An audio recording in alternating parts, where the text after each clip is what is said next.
Dang, season 3. That's crazy, man. It feels good to say. It does.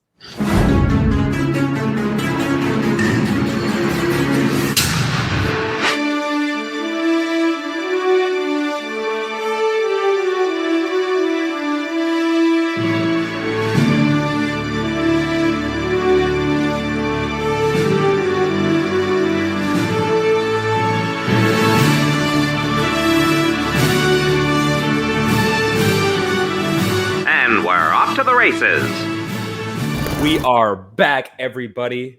Off to the races. Season 3 has commenced. And for anybody that is joining us for the very first time, we are a trio of movie-loving pals that, more than anything, love to talk and predict the Oscars. And alongside the Oscars, we love to predict award season in general, Golden Globes, the Critics' Choice, the Guild Awards, maybe some indie awards throughout the later part of the year if we want to touch on that a little bit. But of course, movies in general. Listen, guys, season 3 is going to probably be the longest season of Off to the Races, and I am here for it. I'm here Dan, for it too. Dan, talk to me, brother. How is your list looking like in June? It's it was definitely hard to do this early on, obviously, but I'm confident in some of them. I think from what I'm hearing from festivals so far, or just what I know about them, like even if it's like a plot, Mm-hmm. So I have some good, some good picks on there, but it was hard. It was hard to do. Yeah. Shawn, I'm sure there's a couple here that I think are going to make it all the way to next year's ceremony. But more than that, how many of these picks are you just completely you pulled out of your you know what?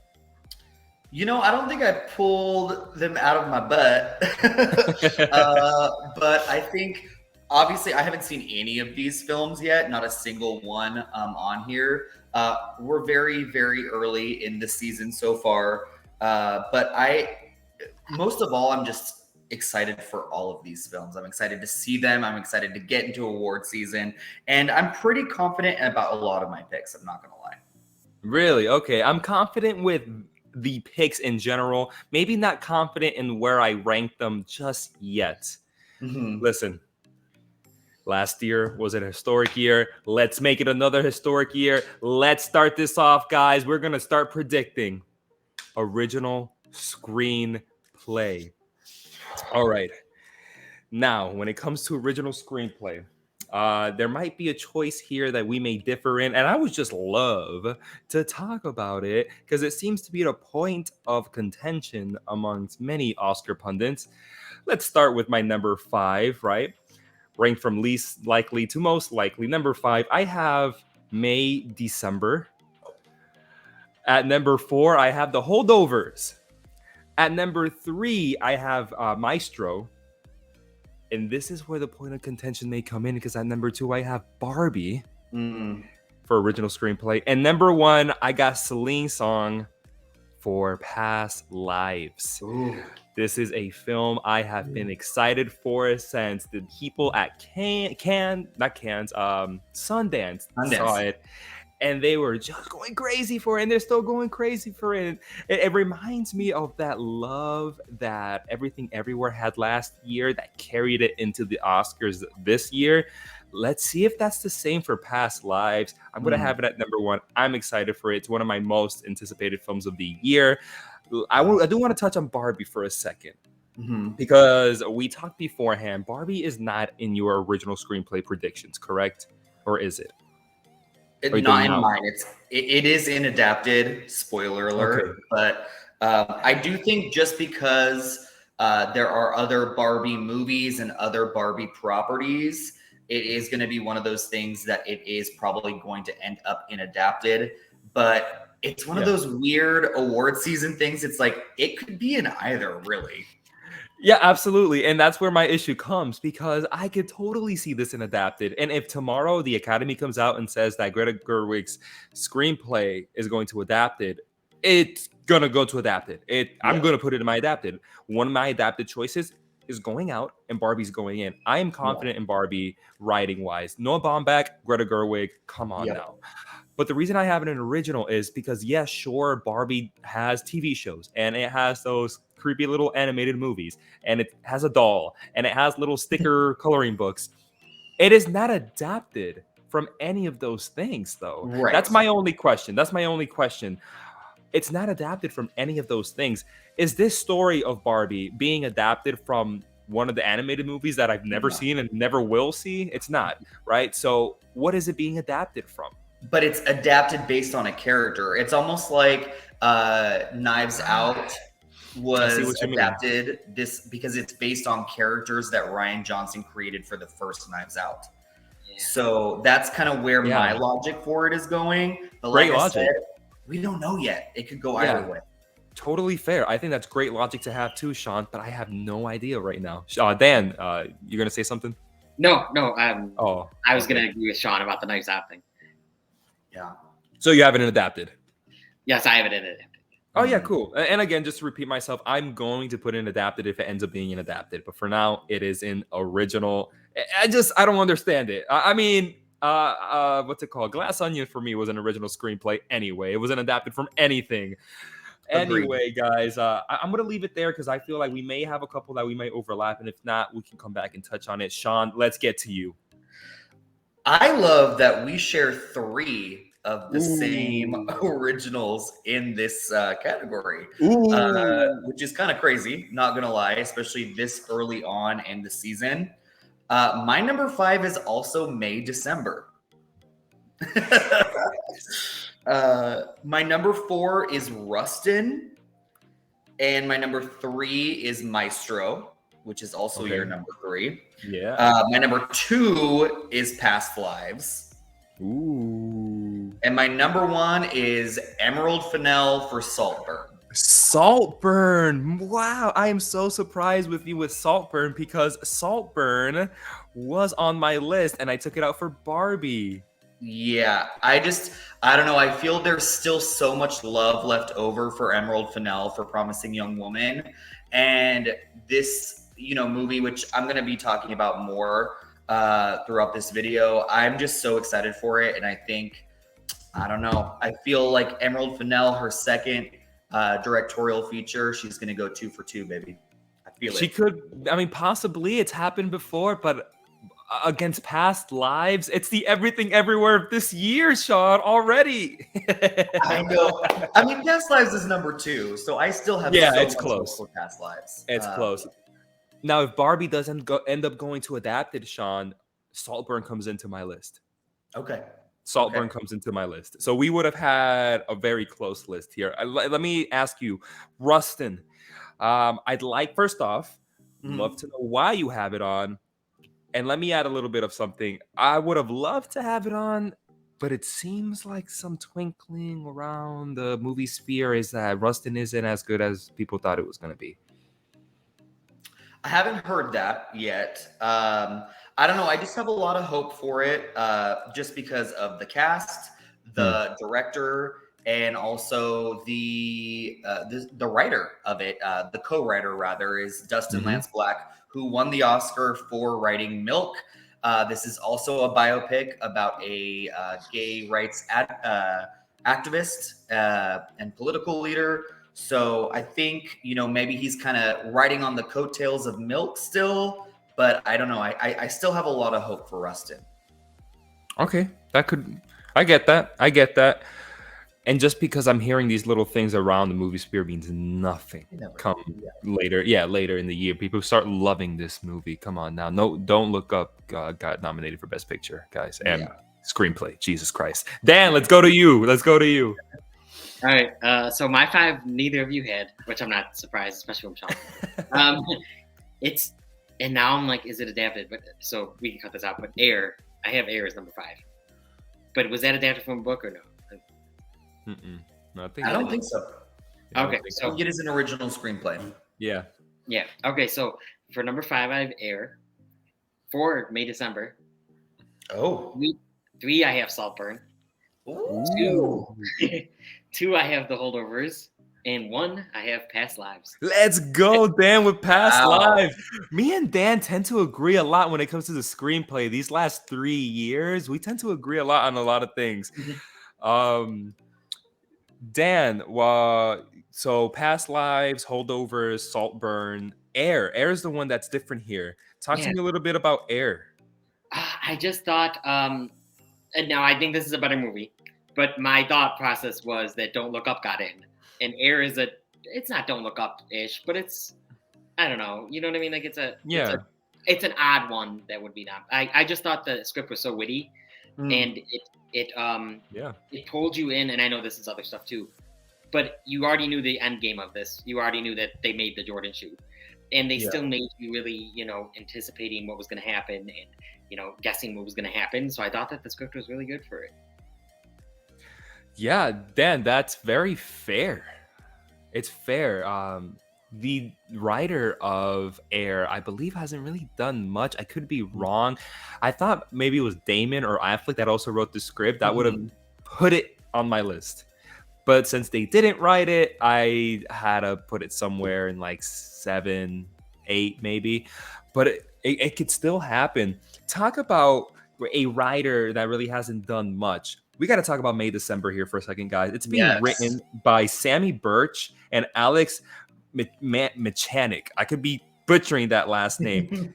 These are guys that have like no real writing credits. Yes. And we have him here. And I think it's because they're probably going to be writing off the coattails of Todd Haynes. Yes. And I'm also thinking there's always a first for everything. Yep. Even those Oscar darlings had to start somewhere. Maybe this is where they start too.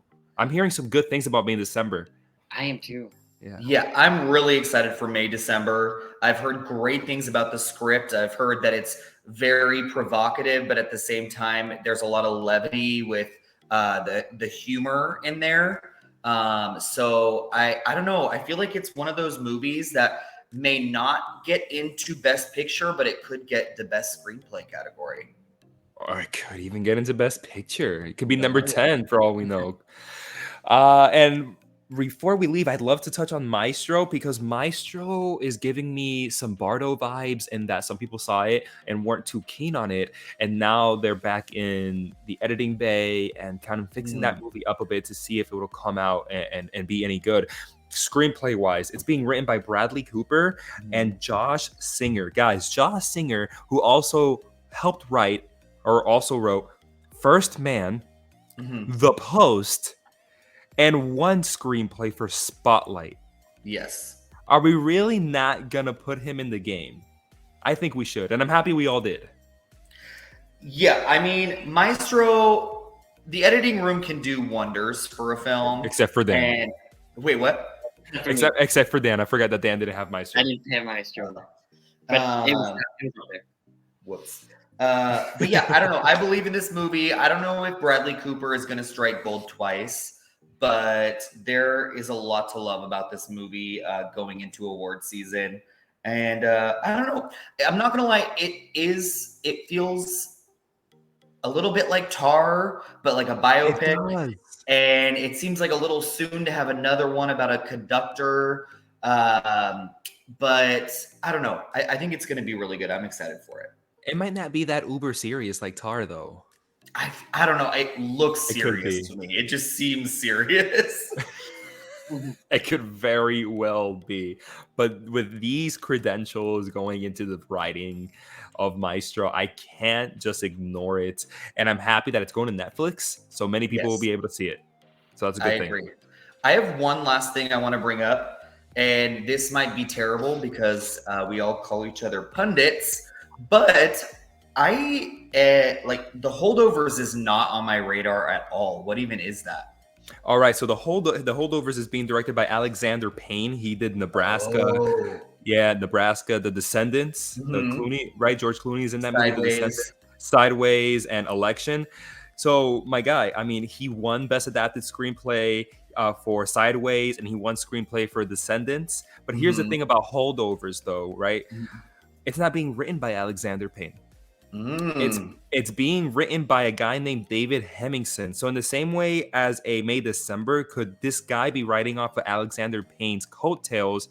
His only notable awards really go with a WGA TV nomination for a show called Kitchen Confidential, Confidential, an episode of that. Okay.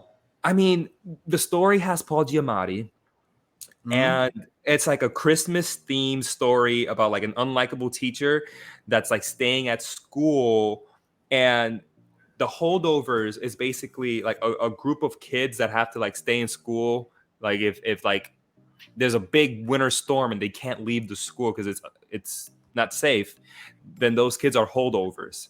Okay. And so there's one holdover who is kind of rowdy, edgy, to say the least. And Paul Giamatti, the unlikable teacher, that he kind of has to bond with this kid. Gotcha. You said the word Christmas, and I feel like the holdovers is not gonna be anywhere in any of these categories. See, I don't know if it's gonna be Christmas themed per se, but it does take place around Christmas time. Okay. Yeah. Sideways is a huge reason I put it, Yeah. Sideways is great. Descendants is great. His last movie was Downsizing, and that was not great. Yeah. So I don't know. This could be something that grows and grows and grows and grows. Yeah, that's fair. Yeah. That being said, let's go right into another screenplay category, guys. It is Best Adapted Screenplay. Last year, we had a tough time with it. We may have a tough time this time. I'm not sure. Shawn, how about you go first? I'm going to give some love to movies that I didn't necessarily give love to in other categories. Okay. But I feel like the screenplay, they always throw some like little curveballs in screenplay that excite me. So I'm going to do that in this June round.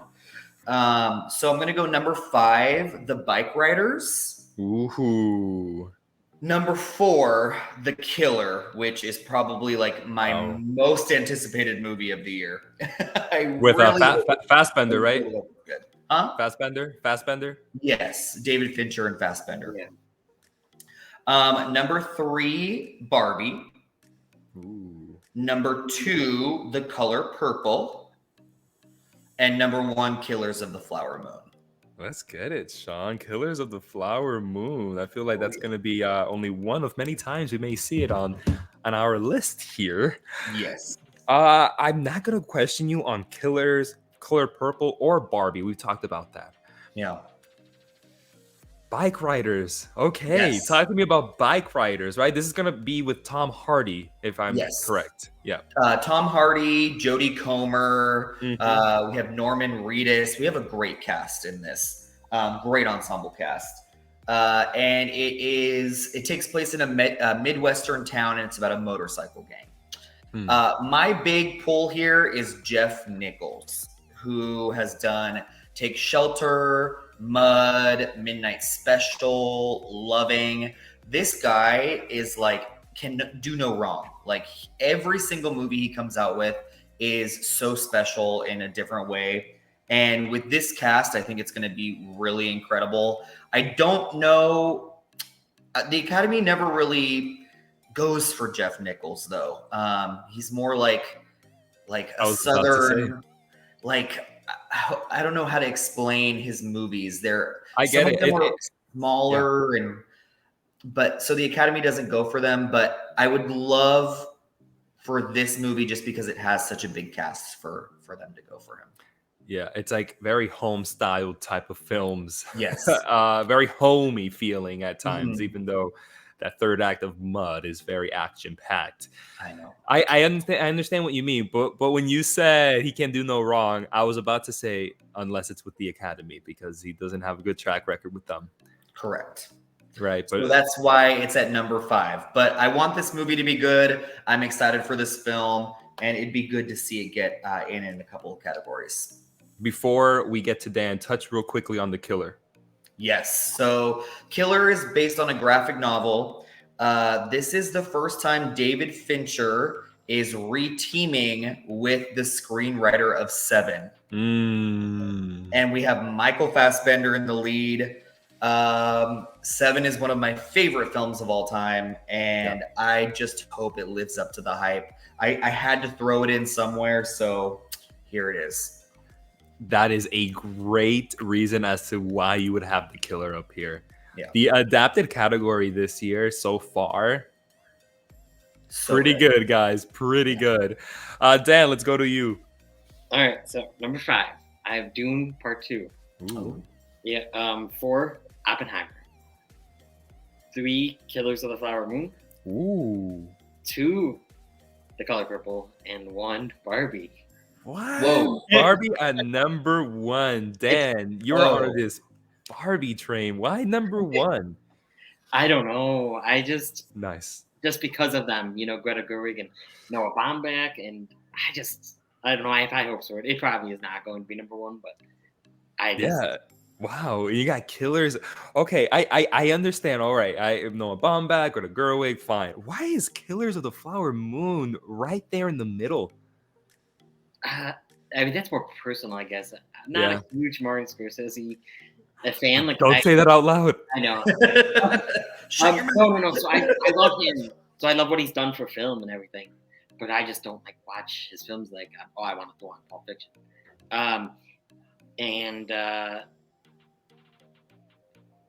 Yeah, before anybody says anything, Dan knows he didn't do Pulp Fiction. It's just personally, Dan also doesn't like Pulp Fiction. Yes. What are you trying to say? Yes, that's why Take your butt I here, Dan. Because I was like, oh, that's Quentin Tarantino. But yeah, no, I don't know. That's why I put in Oppenheimer. I put on Christopher Nolan doesn't get that much love as I think that he probably deserves. Probably. So I just put it on though because I thought the trailers they look really good and yeah. Okay. Yeah, man. Wow. I like that you have Barbie at number 1. I'm a big Barbie stan. I'm excited for Barbie. So happy that that's number 1.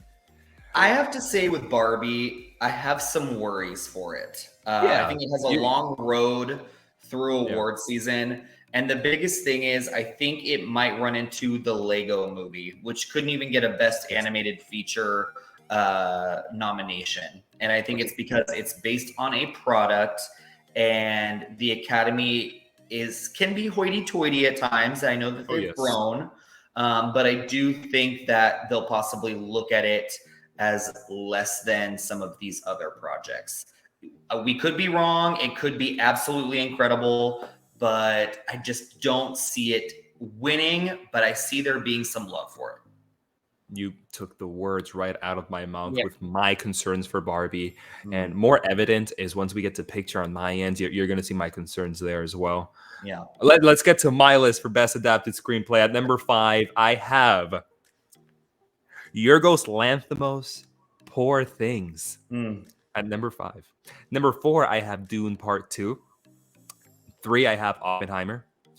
2, I have The Color Purple, with number 1 going to Killers of the Flower Moon. I am so excited for Killers of the Flower Moon. Unlike Dan, I love Martin Scorsese, and the fact that he is writing this film, directing this film, there have been some people calling this movie a complete masterpiece.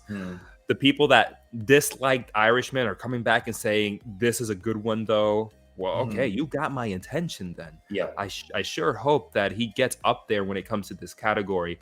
The Color Purple, that's one that I didn't see. Oh wait, it was on your list. Sorry, Shawn. I was gonna say I didn't see it on Sean's list. Yeah, it was on Sean's list. Number 2. There have been some people that have taken it out of their list because it's a musical.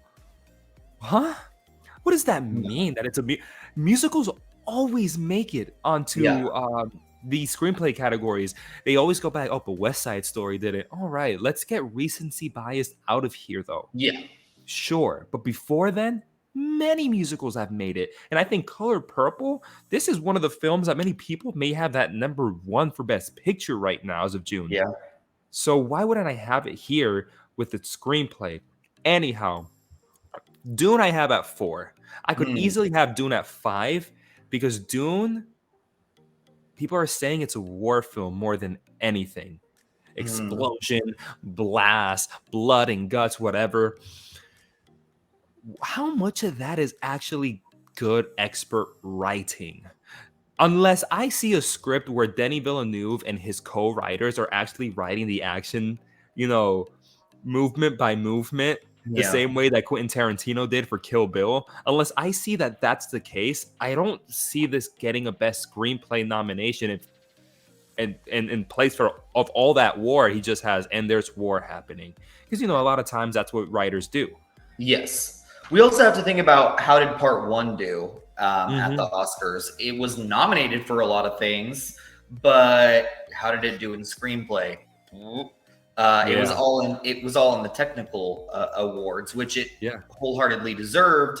But I just don't see it getting a screenplay nomination. Not in this year. Yeah, I can see because he didn't nominate it, Shawn. Yeah. I could still see it because of that previous nomination and that Villeneuve name attached to it. Yeah, that is why. And the fact that this could all just be exaggeration. Maybe it's not just an outright war film. Maybe there's a lot more depth to it that people are giving it credit for. Shawn, I didn't see Poor Things, or Dan, I also didn't see Poor Things on your thing. I'm going to be honest. Yorgos Lanthimos, I loved The Favorite. It was in my top 5 films of that year. I adored that movie. And he's coming back with his writer, Tony McNamara, who also wrote The Favorite. He also writes for The Great, one of the great TV shows on right now. Good. I love that show. Right. Nominated for screenplay. I'm not sure if he won though, but nominated for screenplay. Why not? This makes sense. Poor Things would be my number 6. And I also have it showing up other places as well. Ooh, I'm excited because I also have it showing up at other places as well. But here's my thing. If tomorrow Barbie gets announced for adapted, I might take Poor Things out for Barbie. Yeah. It's a possibility. We also need to think about it's sci-fi. And yes, we're talking about Dune, so obviously we can talk about sci-fi in the conversation, but it is one of those things. The Academy is known for kind of like pushing genre films away. So we just have to think about that as well, based upon their history. That's the reason I didn't put it in. Yeah. Oh, gotcha. It looks like visually looks cool. Yeah. It looks too weird. Yeah, so did Everything Everywhere all at once. It's true, but it came together. I'm not gonna lie, I will probably be like chastised for this, but I have never liked a Yorgos Lanthimos film, and I've seen every single one of his films. Not ever have I ever loved a Yorgos Lanthimos film. And I was so excited for The Favorite because it was really close. And then I feel like in every single one of his films at the halfway mark, he goes off in a different direction, and I hate where he goes with his movies. What? I couldn't disagree more. Yeah. I love The Favorite so much.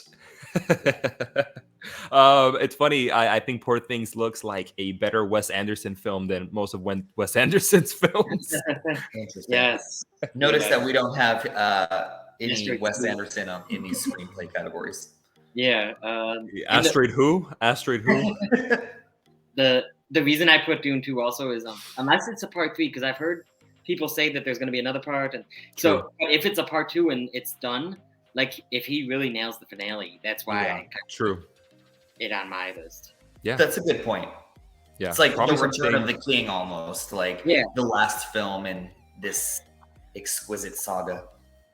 Let's move on, guys, to Best Supporting Actor. Actor here. Dan, take us away. Let's see. Best Supporting Actor. 5, I have Ryan Gosling for Barbie. Ooh, here he goes with Barbie. 4, I have Brian Tyree Henry for Flint Strong. 3, I have Jesse Plemons for Killers of the Flower Moon. And 2, John Magaro for Past Lives. And 1, I don't know why, but I have Robert De Niro from Killers of the Flower Moon as well. I can tell you why, though. But Dan, Gosling love here for Barbie. I think your love for Barbie is pretty good, huh? Pretty high up there. So I'm not going to lie, I had this because I've seen it on other people's predictions. It kind of like we talked about with, it being weird and it being about a product, and that's why I don't think it'd be weird if Ryan Gosling was on there for Barbie. But I still put him in because people even said after seeing it, he gives an Oscar-worthy performance, I guess. I love that you have Brian Tyree Henry here for Flint Strong. I love Brian Tyree Henry. Shawn last year called it in the first episode. He was going to be nominated for Best Supporting Actor when nobody believed in him. Nobody Shawn was did. saying it. I said it first. Here we go. That's literally the reason. I said Jamie Lee Curtis. Yes, you That's did. the reason I put him on there. But no denying that he's strong here. Yeah, After last year's nomination. 100%. Flint Strong, you could say. That was a good one, Dan. No, so for Jesse Plemons, I wanted to talk about. I almost put him off because someone said he's not in it that much. Yeah, I heard that. But I kept him on because he's on a lot of people's stuff, and he's a really good actor. Yeah, it's Killers of the Flower Moon. So, no Brendan Fraser, but we're going for Jesse. Yeah. I guess Brendan Fraser's not in the Brendan's movie in it. as much. Yeah, Brendan's in it, maybe not as much as Plemons, though. And even with Plemons, I've also heard that he's not in the movie that much, maybe a total of 12 minutes out of a 3-hour and 26-minute film. Here's my only thing, though. Jesse Plemons, you could argue, wasn't really that big of a role in Power of the Dog, and he got nominated for that. They love Jesse. Yeah. So that's why I think. But let me go to my list real quick. At number 5 for supporting actor, I have Mark Ruffalo for Poor Things. Oh, wow. Yeah, Mark Ruffalo is actually being billed higher than Willem Dafoe. So that's why I have him over Willem Dafoe. Okay. Number 4, I have Jesse Plemons, Killers of the Flower Moon. I've kind of made my case there with Plemons. Number 3, I have John Magaro for Past Lives. This Past Lives things, man, people have been loving this movie, and I've been hearing great things about everybody in that movie, including John Magaro. At number 2, I got Ryan Gosling for Barbie. Oh my God. Bro, let me stop there real quick. Would I tell you that I have been hearing the best things of Ryan Gosling's performance in Barbie? What are they even talking about? Because you see the trailers and there's no way you could see him being that high on a list. But people aren't saying, listen, sure, like it's funny and witty and whatever, but it's good. Guys, it's good. Don't sleep on it. And I don't want to be that person that sleeps on it. I think he's going to be up there. Maybe not number 2 by the end of the year, but he might be up there. I'm excited I'm going to see sleep that well performance tonight, not having him on my list. Let's get it, Shawn. I can't wait to prove you wrong. And at number 1, I have Robert De Niro for Killers of the Flower Moon. People say this is his best performance in years. And that is why I love Robert De Niro, and I have been wanting him to get out of the stigma of playing old man grandpa movies. About my father. About my father, yes, currently in cinemas as we speak. Yes. No, thank you. Give me Robert De Niro as that Vito Corleone. I want him back. Give me him with Killers of the Flower Moon. And if he's really that good, if he campaigns well enough, give him that win, mother effers. Yeah. Agreed. That's all I gotta say. Shawn, your list. Number 5, I have Charles Melton for May December. Because I've been hearing great things about this performance, and I think that would be a huge curveball to have Charles Melton be on here. Number 4, John Magaro for Past Lives, which I think all 3 of us have. Yes. So that's cool. Number 3, I have Willem Dafoe for Poor Things. Now, I have an asterisk next to it because Poor Things also has Jacob Elordi, Mark Ruffalo, Gerard Carmichael, Christopher Abbott, and Rami Youssef. And I've heard all of these performances are incredible. So my asterisk is that I put Willem Dafoe there as like a placeholder because we know the Academy loves Willem Dafoe, but there is a chance that any one of these supporting actors could get in there instead of Willem Dafoe, if that makes sense. Makes total sense. Here's the thing. Ruffalo's being billed higher than Willem Dafoe. On paper, Ruffalo should be getting that top supporting actor spot. But last year, Dano should have gotten that top supporting actor spot for The Fabelmans, but it went to Judd Hirsch. In the same way, Defoe, and we all know the Academy loves Defoe. So, yeah, Shawn, it makes sense. It makes total sense. And then number 2, I have Robert De Niro for Killers of the Flower Moon. And number 1, this is his year. I don't care what anybody says. It is Colman Domingo for The Color Purple. For The Color Purple? Yes. No. Yeah. I have him for another movie, one that he may be real strong in, but you have him for The Color Purple. Okay. I'm telling you right now, Colman Domingo has been a quiet assassin just in the industry, and this is going to be his year. I have him here for a reason, and we'll talk about it a little bit later. But I believe in his chances this year. That's all I have to say. I believe in his chances too, but I don't believe him that high and in that specific category. I'm surprised he's not your number 1 in the category that I'm thinking of, because that would make a lot more sense. I wouldn't even fight you on that, Shawn, but right now I kind of want to fight you. No, I'm just kidding. I'm just kidding. I mean, we'll see when we get to that category.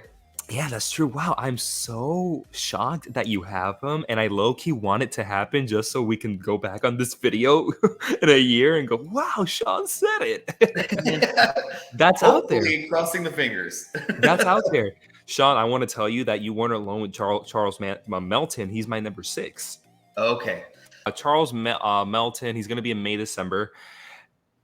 He's been in a lot of those young adult romance movies. Mm-hmm. You've probably seen him there, that's for sure. Some people say that he steals May, December more than Portman and Julianne Moore.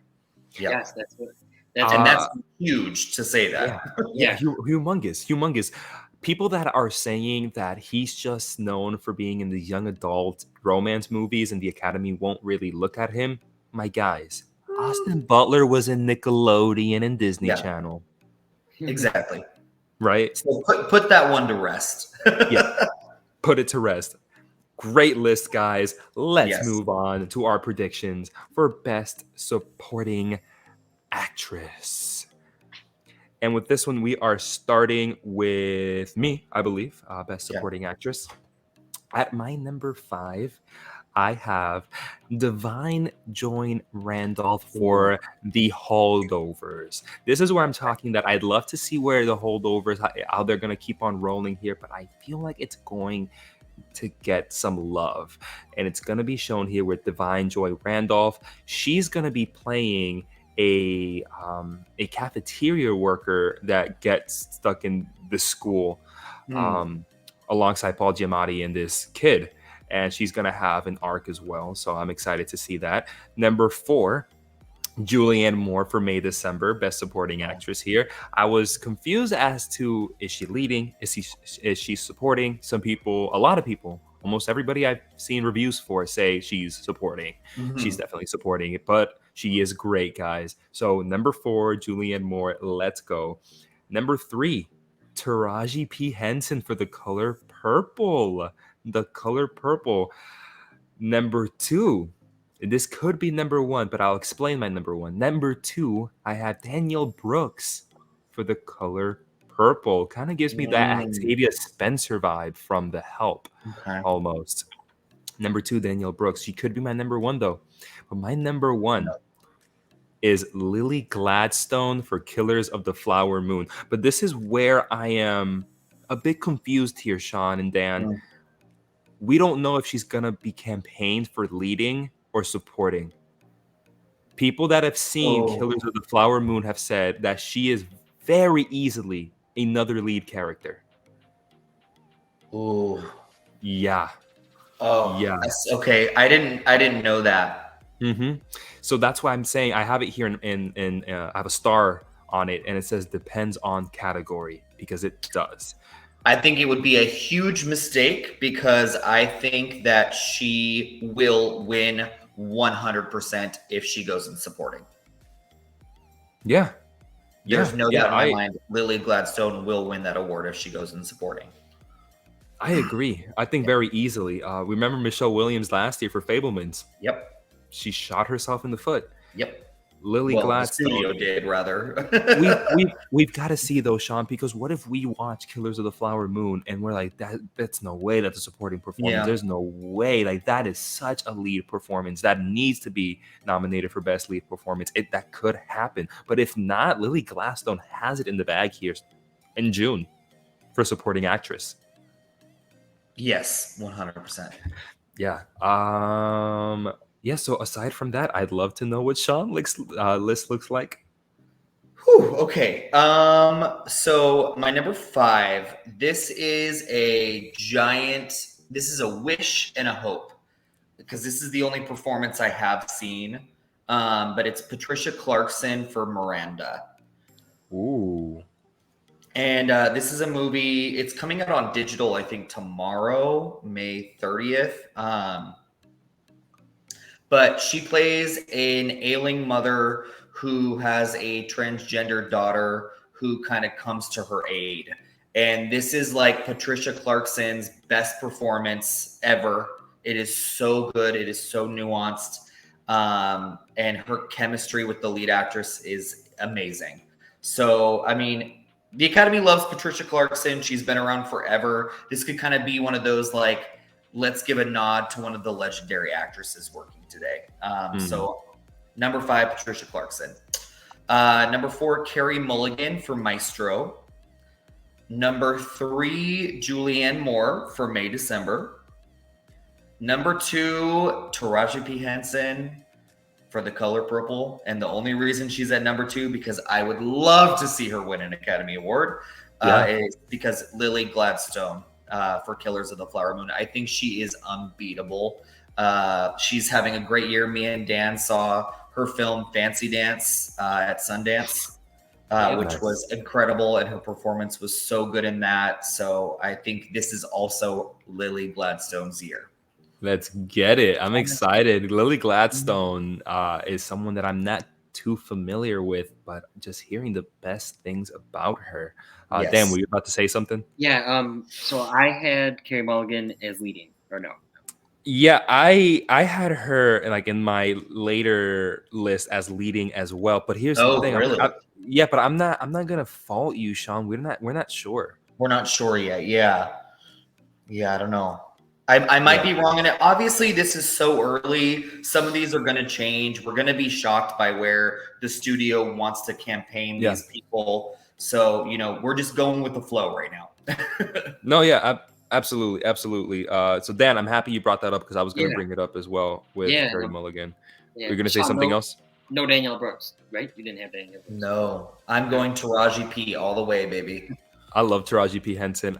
I have Danielle Brooks because it seems, let's bring it back to Everything Everywhere. She's the Stephanie Hsu, and Taraji P. Henson is the Jamie Lee Curtis of that movie. And that same way, Jamie Lee won. So I would like to see see if we can dissect it a little bit further. So number 5, I have Viola Davis for Air. Yo, you and Air and Barbie. 4, I have Davine Joy Randolph for The Holdovers. 3, I have Taraji P. Henson. Love it. 2, I have Danielle Brooks. Oh. Yeah. And 1, Lily Gladstone for Killers of the Flower. Amazing. Dan, so we differ on Viola Davis. Yeah. It's just, it's Viola Davis is why. It basically why, and she got in for the Woman King. And not that she didn't deserve it. She didn't get in for the Woman King. Oh, did she get? No, she got snubbed. She got snubbed. Yeah, nominated. Did she get nominated? No, she got snubbed. Yep. Oh, okay. Yeah. I must be thinking about one of our prediction videos. Probably. Yeah, I don't know. I really liked her performance in Air, and I really just liked Air. Yeah. I don't know. I might have to push back a little bit on your Viola Davis pick. I don't know if I would put her there or see her there. It's about seeing who's going to be on that list. I don't know if I would see her there. Yeah. Now I would probably add instead of her, do someone from May December. So Julianne Moore. Yeah, maybe. I get what you mean. It all depends, right? If Air picks back up later on in the season, because it could pick right back up. It's such a it's a very meaningful performance, and Viola Davis gives it her all in every performance, no matter how big or small. But it is such a small performance, and I just don't. I don't know. I just don't see that. I don't see that happening. Yeah, I agree. I think if anybody wowed me in that film, it was Damon. Yeah. Yeah, Matt Damon in that movie really wowed me. Maybe you'll have him. Don't spoil yourself, Dan. Don't spoil yourself, because we are getting now into our predictions for Best Leading Actor. Shawn, take it away. Okay, Best Actor. Tom Hardy for The Bike Riders. Number 4, I have Bradley Cooper for Maestro. Number 3, I have Cillian Murphy for Oppenheimer. Number 2, I have Leonardo DiCaprio for Killers of the Flower Moon. And number 1, I have Coleman Domingo for Rustin. Coleman Domingo for Rustin. Now, this is the one that I agree. I don't agree because he's not my number 1, but I'm not gonna argue with you, Shawn. I can see it. I can see it happening. I've been hearing great things about Coleman Domingo in Rustin, but I gotta push back a little with just a little I have heard about Rustin. Could that? Not that he'll be out of the category completely. No, I'm not saying that. I don't think I'll say that throughout the season. But his number 1 chances, could that maybe diminish it? 100%. And this is me kind of just like splitting my luck in 2 different departments kind of thing. Like, I know he's going to get nominated somewhere, so I'm putting him in both categories. You've got to be right on one. Exactly. I did not hear about this, all of the talk on the street about Rustin yet. So I'm kind of sad to hear that because I'm really excited for it, but we shall see. Yeah, no, same. Tom Hardy and Bike Riders. You're writing on Bike Riders. I am. There's just something about it. I'm ready for Jeff Nichols to get his time in the spotlight. He's such a good director. And this movie with Jodie Comer, who is also incredible. And then Tom Hardy, who is just, he deserves his time in the spotlight too. He deserves a nomination. So I don't know. I feel good about the Bike Riders getting in somewhere. Tom Hardy is a great actor, and he needs an Oscar. Yeah. At least a nomination soon. Maybe it's Bike Riders. Jeff Nichols, let's get it. Let's get it. Dan, your list, my friend. All right, so I have a crazy list, I think. Well, no, I mean, a lot of it. Tom Cruise, Top Gun Maverick. Vin Diesel for Fast 10. Oh, God. No, I kind of want to switch some things around right now. So 5, I have Leonardo DiCaprio for Killers of the Flower Moon. 4, I have Coleman Domingo for Rustin. 3, I have Cillian Murphy for Oppenheimer. Okay. And that's a big wish because I love Cillian Murphy. 2, I have Bradley Cooper for Maestro. And 1, I have Kingsley Ben Adir for Bob Marley, One Love. Okay. Yeah, because they seem to love their biopic and their musical biopic actors. And Kingsley Ben Adir killed it in One Night in Miami. Let me tell you, I would love to see this happen. That's why I put him. Yeah, that's another reason I put him. Yeah, he was great in that movie. I do have some reservations with that Bob Marley movie, One Love. Please be wrong. I never want a movie to be bad. It's looking like that Whitney Houston movie from a few months back. Oh. Yeah. I hope not. And it's coming out really late in the year. But Shawn, what was that? It was a bad movie, but the girl was playing them, and she was really good, and she got nominated. Billie Holiday, the Billie Holiday the Billie Holiday movie. What was her name? Andra Day. Yeah. Oh, yeah. Yeah. But she got, she did. I mean, she was amazing in that movie, but that movie sucked. Anna de Armas, anybody? Oh, yeah. See, it can happen. It can definitely happen, Dan. And with an actor on the pedestal of a Kingsley Ben-Adir. Yeah. I could see it. Good choice, Dan. Good choice. I don't have anything like to say about your list. I mean, I like it that Kingsley Ben-Adir makes it different. I appreciate it. That's for sure. I don't appreciate how low you have Leo. I have a reason for that. He didn't get nominated for years and years of stuff that he deserved to be nominated for. No, he was. He was getting nominated. He wasn't winning. Sorry, he wasn't winning. He wasn't winning. And then he won for The Revenant, right? Yeah. Yeah. Don't make that face. I like them in The Revenant. Oh, well, I didn't like that movie that much. He should have won for The Wolf of Wall Street. We all know this, but he didn't. He's gonna get nominated though. That's why, like, I just feel like putting him at 5 is like, that's pretty gutsy. But I do see what you're saying, Dan. That's why right before I saw my list, I was like, I'm thinking about switching things around because I was gonna literally switch him and Kingsley Ben-Adir. So Kingsley would be 5, and then Leo would be 1. Ooh, wow. So that's a big difference. But I don't know. I'll let's go to mine. Let's go to mine. Number 5, I have Paul Giamatti for The Holdovers. If I have Divine Joy Randolph for The Holdovers, I gotta get the lead in there. I gotta get Paul Giamatti for The Holdovers. Let's get it. I love Paul Giamatti. I do too. Like, he's so good. I love him. I love that guy. Let's get him. Number 5. Number 4, I have Colman Domingo for Rustin. Okay. Shawn, not my number 1, but I can't argue that he's gonna be in that lineup. Mm-hmm. And I hope he is. I love Colman Domingo. Hold it. Him in Euphoria, man. Come on now. I know. Ooh, so good. So good. Number 3, I'm going to switch it right now. I'm going to switch this up right now. I'm going to have Cillian Murphy at number 3. Oppenheimer. Okay. Cillian Murphy. And Dan, I know you said that's a wish for you. Oh, I think it might be granted because people are saying that he's good in this movie. I want to talk about Cillian Murphy once you get through this list. Let's do it. At number 2, I am going to have Leonardo DiCaprio for Killers of the Flower Moon, with number 1 going to Bradley Cooper, Maestro. We talk about, Dan, you said about Kingsley Ben-Adir, biopic films.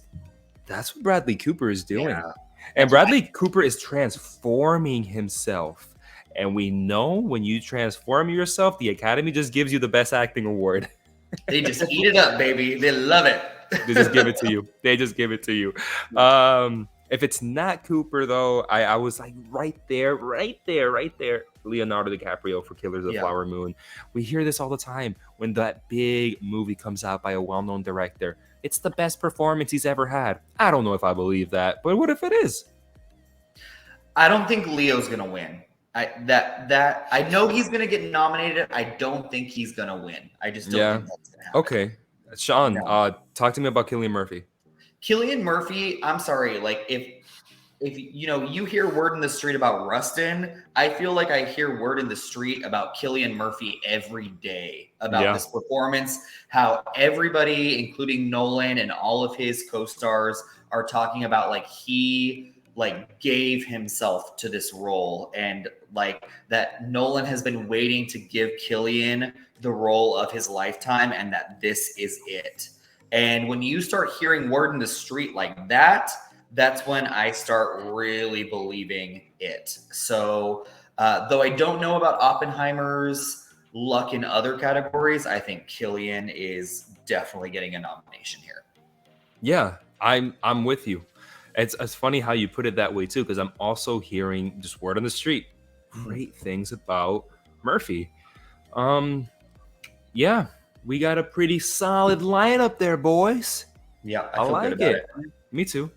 Let's see how we feel about Best Leading Actress.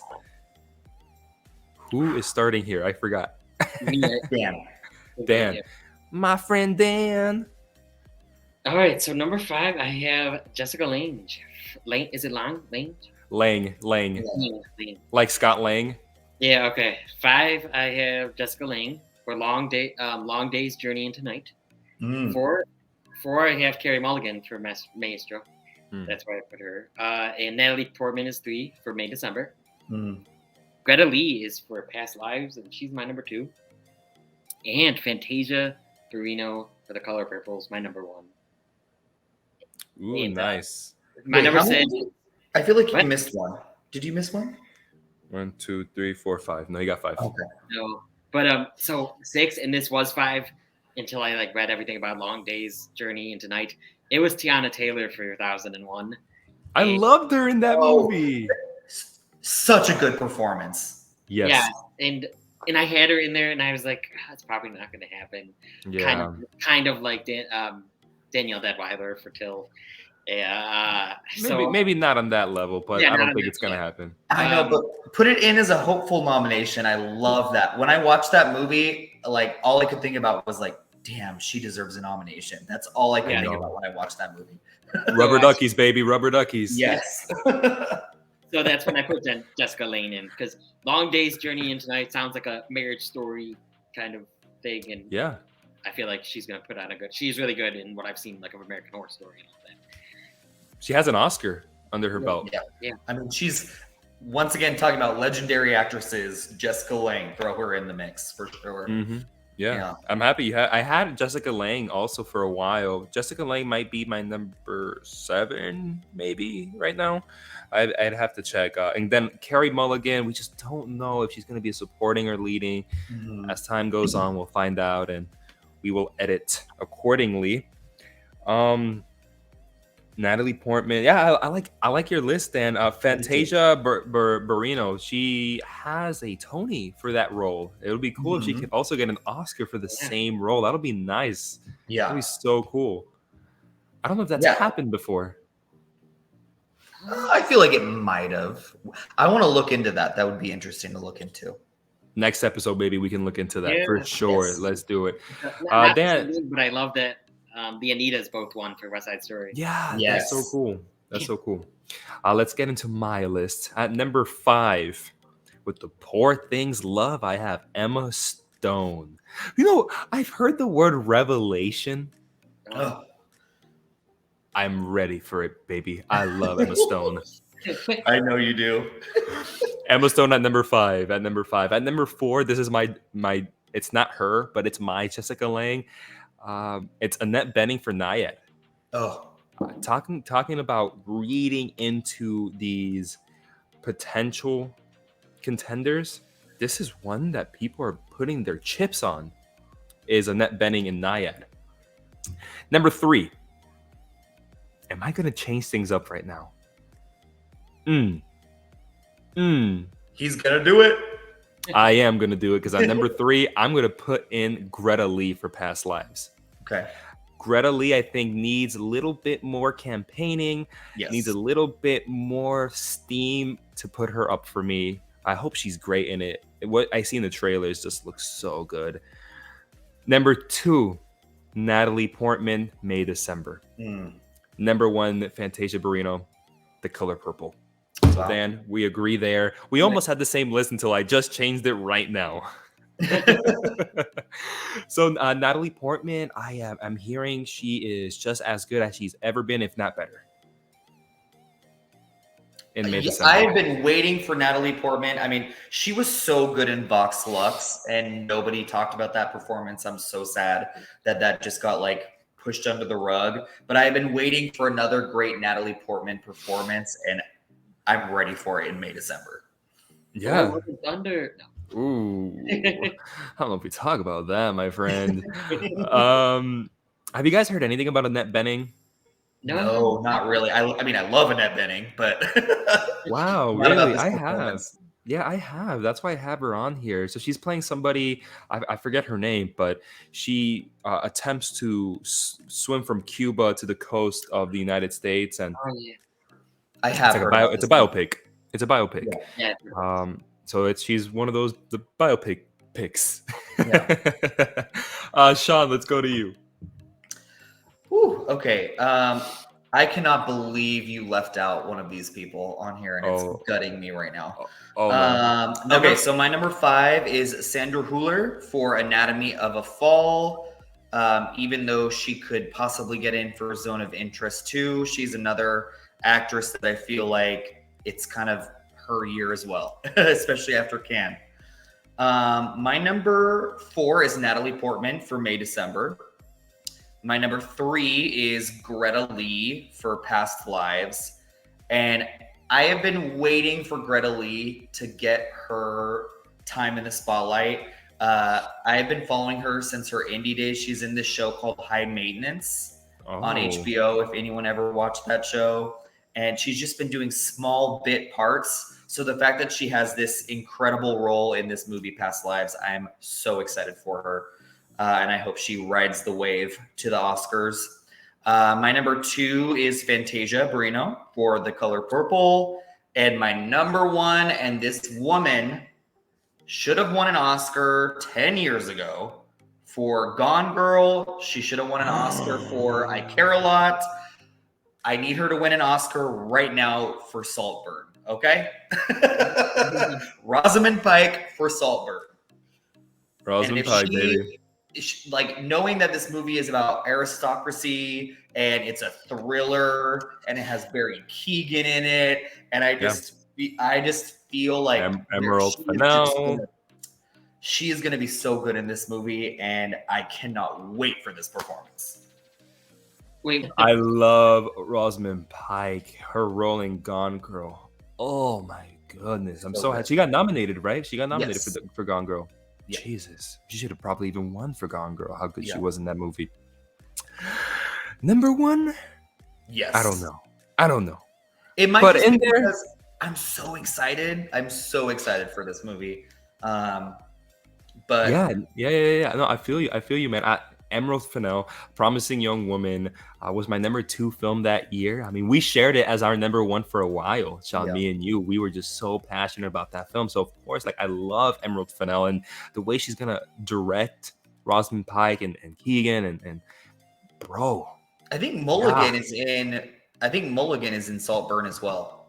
Yeah, I don't know. Yeah, don't quote me. I don't know. Wow. Sandra Hüller is my number 6. Okay. Is my number 6. For Zone of Interest or Anatomy of a Fall? No idea. That's why I took her off. Gotcha. That's why I took her off. We need to see both so we can actually make that final decision. Talking about those two, we can talk a little bit more later on, but Anatomy of a Fall won the Palme d'Or against a Zone of Interest, which many people thought was going to win it. But Zone of Interest won the Grand Prix award. Yeah. So it's like, it's really hard.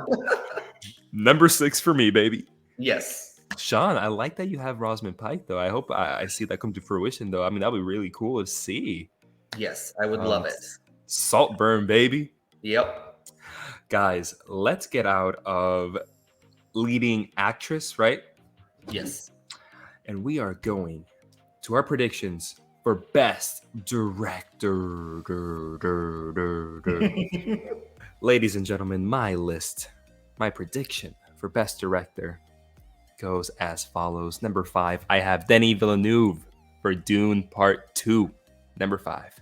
He could easily leave that list, though, I gotta say, because is this really the last one? Are we going to have a part 3? Because if we're gonna have a part 3, don't be shocked when he gets snubbed once again. But if this is the finale and he kills it, give it to him. Come on now. Let's give it to him. Let's give him that nomination. At number 4, I have Jonathan Glazer for The Zone of Interest. I said it last year, but the Academy, after that 10 categories for Best Picture, they always put an international film. This is my international film pick for director, Jonathan Glazer. Number 3, Celine Song for Past Lives. At number 2, I have, I'm going to botch this, Blitz Bazawule for The Color Purple.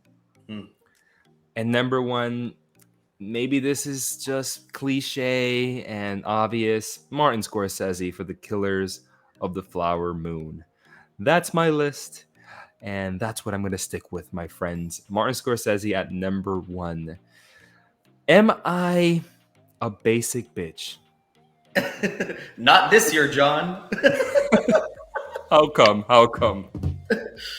I mean, he's my number 1 as well. Okay. You can go on with your list. I guess we're both basic bitches. I love it. We've always been. Your list, Shawn. Number 5 is really hard for me. I went with Justine Triel for Anatomy of a Fall. Okay. Just because we've seen recently, especially now that there's 10 Best Picture winners or nominations, we've seen the Palme d'Or winner kind of show up. We've seen, last year, Triangle of Sadness, and then Parasite as well. So there's a part of me that feels like Anatomy of a Fall, if it is as good as people are saying, and I think it's overwhelmingly really loved, I think Justine Triel could get in. But is it Triel or Triet? I don't know. I think it's Justine Triet, actually. I think I'm pronouncing it wrong. I really want to put Celine's song in here for Past Lives, but I'm going to go for Justine for today. Okay. My number 4 is Yorgos Lanthimos for Poor Things. What? Yeah. What? Shawn? Even though I just said I don't like any of his movies, I know how much they loved The Favorite. So I think they're going to give it to him. And then number 3 is George C. Wolfe for Rustin. Once again, I put this list together before I heard that there was some misgivings about the film, but I'm going to go with George C. Wolfe just because he had a great year with Ma Rainey's Black Bottom, and he's bringing back Glenn Turman and Coleman Domingo again together. So I don't know. I do have a good feeling about that film. My number 2 is Emerald Fennell for Saltburn. Going for that Saltburn. And number 1, Martin Scorsese. Killers. I mean, you got a very different list than mine. Yeah. You have Yorgos Lanthimos without a screenplay nomination? Yeah. Why? Because I just feel like they love Yorgos, and I don't know, maybe they'll go for him. Did he write the film? He wrote it with his co-writer with The Favorite, right? Or is it just? Yeah. So the co-writer, because it's 2 people writing Poor Things, also wrote The Favorite. Yep. Okay. So it is the 2 of them. So either way, it's either he gets in for Best Director. I mean, I guess he could get in for both, but he's going to get in somewhere. That's how I feel about Bradley Cooper. I don't see Bradley Cooper going in director. So that's why I got to give it to him in screenplay. So you feel that way about Yorgos? I do. Yeah. Oh, wow. So I gave Bradley Cooper the screenplay nomination. I didn't give it to him for director. And then I gave Yorgos it for director. Got you. And No Color Purple. No. Which might be, I don't want to put all my eggs in one basket for the color purple, because no one's seen it yet. So I'm waiting just a little bit because I already have Taraji and I have Fantasia and I have Coleman, and so don't want to put all my eggs in that basket just yet. Also, the director, what's his name? Bazawule. He's also really new onto the scene too.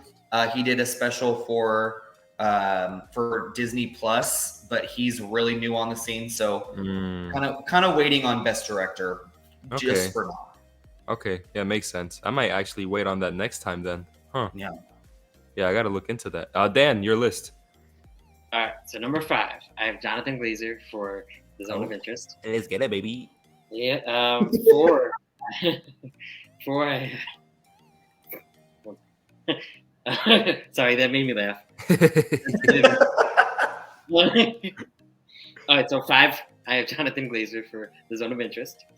4, I have Blitz Bazawule for The Color Purple. 3, I have Celine Song for Past Lives. I'm going to switch it right now. 2, I have Denis Villeneuve for Dune Part 2. And 1, I have Martin Scorsese for Killers of the Flower Moon. Why the change? Because you guys had him up there. And no, but also, unless Dune Part 2, because originally I had Dune Part 2 as number 1, Denis Villeneuve.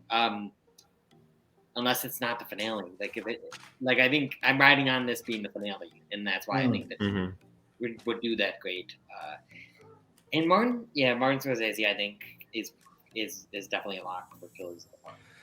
Yeah, I think he's a lock as well. Yeah.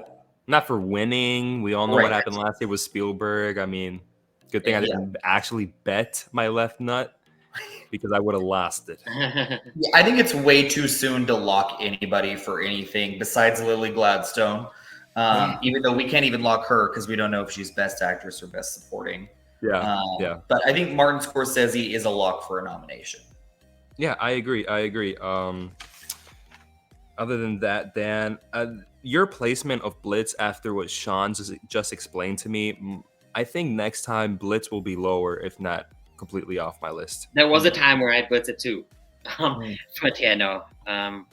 Yeah. And I'm happy about Zone of Interest. I'm kind of rooting for that. Yeah. It's very well directed. And that premise Jonathan itself. Glazer, though, he is a director that is really, divisive. Remind he did me. That Earth movie with Nicole Kidman, and then what is the movie that he did with Scarlett Johansson where she plays the alien? Under the Skin. Under the Skin, yeah. So he's a very divisive director, I feel like. Not divisive, but like he's different. So that could be a big stretch to get him in for director, but maybe it's his time. And this movie sounds quite interesting. Very interesting. Yeah. Very intriguing. Like one that could make me just question life. Yeah. Guys, wow. I really like that. I like our list here. Let's end this strong. Like we always do, right?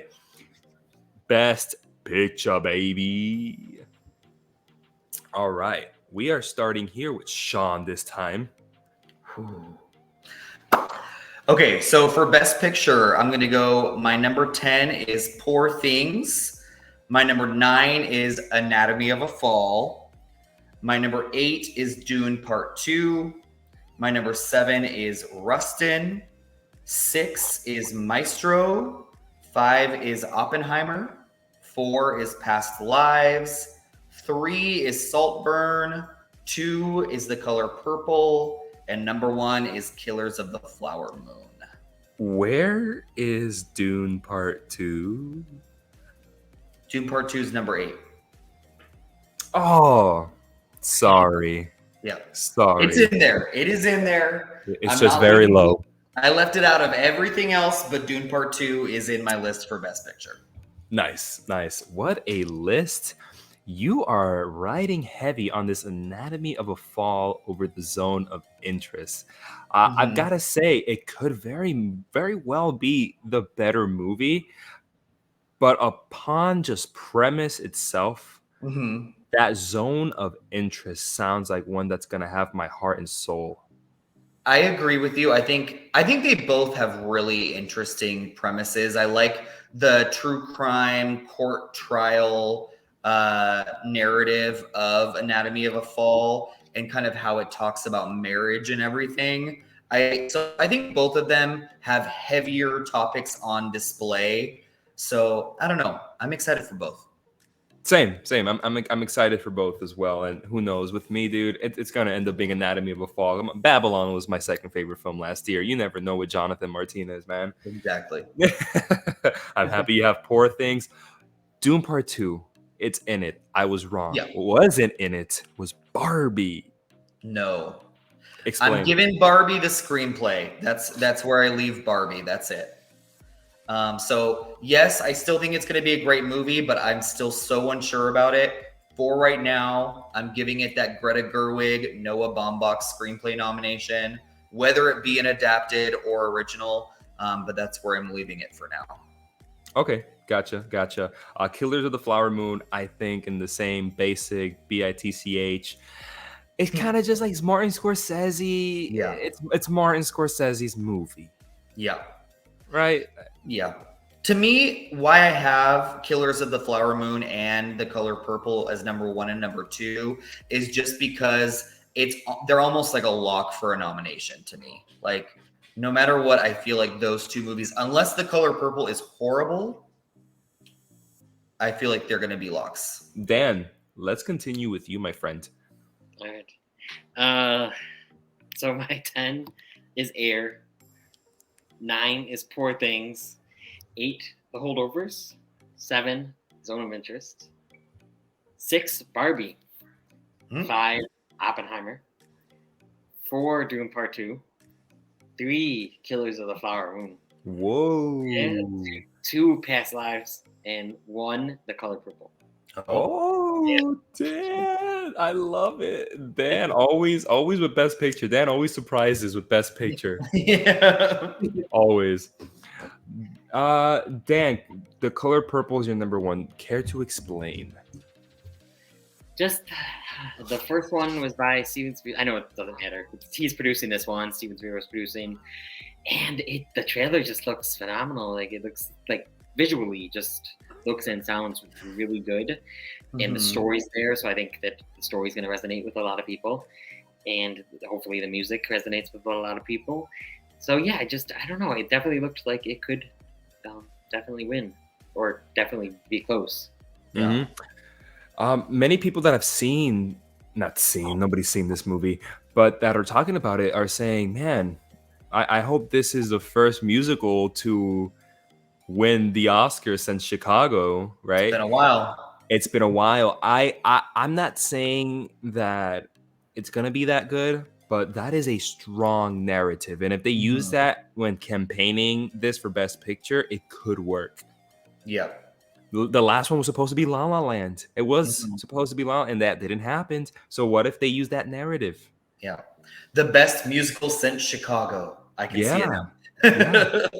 Yeah, it could work. I could see it. Dan, I had Color Purple at number 1 for a while. It's not, spoiler alert, it's not, but not bad. I could see it, my guy. Air. I know. It's got to come back. Yeah. I feel like when it came out, people loved it. And then now it's kind of just like, okay, like that was a fun movie. We all enjoyed it. It was universally loved. But is it going to ride the wave like a Past Lives? I don't know. Yeah, Past Lives is riding quite a wave at this moment. And again, Air is more it's not like this movie, but it's more the Don't Look Up of this selection, where it's like, I don't know, but Don't Look Up came out in like November or December. So but also Air is way better than Don't Look Up. So yes. yes. I really liked Air. I really like that movie. Let's get to my list because my number 10 is something you both didn't have. May December. Yeah. I nominated it for screenplay. I have it in 2 acting categories. I've got to put it for Best Picture. It just makes sense to me personally. May December. Let's get it. Number 10 though, because it could slip. Number 9, I have Poor Things. Also have it for screenplay. Have it for 2 acting categories. Got to put it in. Poor Things. But again, it might not be the Academy's forte. They could easily spit it out. It out. Number 8, I have Maestro. Maestro just makes sense to me. The writers behind it, Cooper directing it, the type of subject material behind it. But it's number 8 just because of that whole reworking of the film that they're going through as we speak. I wonder what that's going to be like. That number 7, The Zone of Interest. I've mentioned it a couple times. I'm going to stop mentioning it, but Zone of Interest. Number 6, I have The Holdovers. Number 5, Oppenheimer. Number 4, I have Dune Part 2. Number 3, Past Lives. 2, Color Purple. At number 1, Killers of the Flower Moon.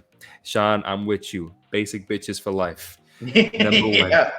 You guys are really betting on The Holdovers and Zone of Interest. I've noticed that in both of your lists. And I don't have either of those films anywhere on mine. Whereas I'm putting a lot of my eggs in The Saltburn and Anatomy of a Fall basket. 2 movies that I could see changing over to. They sound great. Holdovers to me feels like a King Richard, that feel-good movie that the Academy's going to go for, that has good performances and a well-enough story. It's going to be the King Richard of this season. That's why I see it, The Holdovers. Is it a biopic? No, it's about Christmas. Oh, it's not about Christmas. I don't know. Maybe it is. Yeah, I'm going to have to hear some word on the street about The Holdovers before I put it on anywhere on my list. Yeah, no, I get you, man. I get you. I got Dune up high enough at my number 4. Dan, it was also at your number 4. Because if it really is the finale, is this a Return of the King type situation? Bro, it really could be. Yeah. It honestly could be. But yeah, I see Color Purple up there and Past Lives riding that wave. Could it be like Everything Everywhere All at Once? Get to shore and bam, there it is. Best Picture winner, Past Lives. Maybe. It very well could be. I want to bring up May December because I had a really hard time leaving it off my list because I have it in 3 acting categories and I have it in screenplay. There's something about it, and they love Todd Haynes. I think he was nominated for Carol, or maybe he wasn't. Yeah. So let me go back because I wrote some notes about it. Todd Haynes, I don't think he was nominated for Carol. I think Carol was probably nominated for something else, but Todd Haynes wasn't. Kate was not nominated for it. Kate Blanchett. That's what it was then. But yeah, he wasn't. No, Todd Haynes was nominated for Far From Heaven, Best Screenplay. Yes, which is also an incredible movie with Julianne Moore. Yeah. There's a part of me that feels like this is a very actor's movie and maybe more of like a script movie versus a like all around everyone's going to love it, if that makes sense. Like I feel like they're going to give it lots of acting and then maybe not for Best Picture, but I could be totally wrong. I just hope it's zany enough that the Academy they keep thinking about it. Yes. And they nominate it in the end because it's just that zany. Because I keep hearing that word. Yes, and zany. I love the plot about like this couple who like a tabloid couple, an older woman, a younger man, and then this actress coming in invading their lives who's trying to play the role of Julianne Moore. Like the whole thing just sounds super interesting. And anybody that wants to come and say that there's a controversy there, because fictional.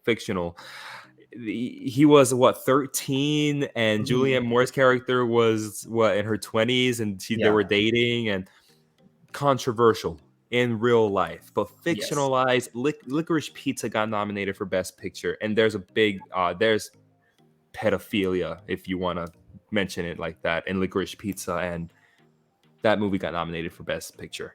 Yeah, it's true.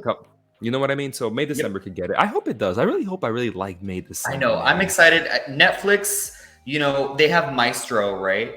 Yes. And then they have May December as well. So they're going to have some good movies again this year. And we know Netflix is a powerhouse when it comes to campaigning for their films. So I could see them getting 2 nominations this year for sure. Awesome. Thank you so much, guys, for watching our first episode of season 3 of Off to the Races. I think we started strong. I'm excited to see how this season goes. Obviously, we have a long time until the Oscars, so it's going to be an exciting roller coaster of a season. So make sure you guys keep tuning in to Off to the Races on the official Cinema Squad channel. Can't wait to see y'all there. But Off to the Races isn't the only thing that we have on this channel. We try to do movie reviews, different spoiler discussions with as many of us that can make it. So Jace might be there, Anthony might be there, you never know. And so we do stuff like that, and we just love to keep this channel going. So check out some of our other content if Off to the Races is all that's bringing you to our channel. Yes, absolutely. And I'll end this with a question. Where in the world is Geeky Hijinks? Yes, where? Till next time, movie fans. See you guys soon.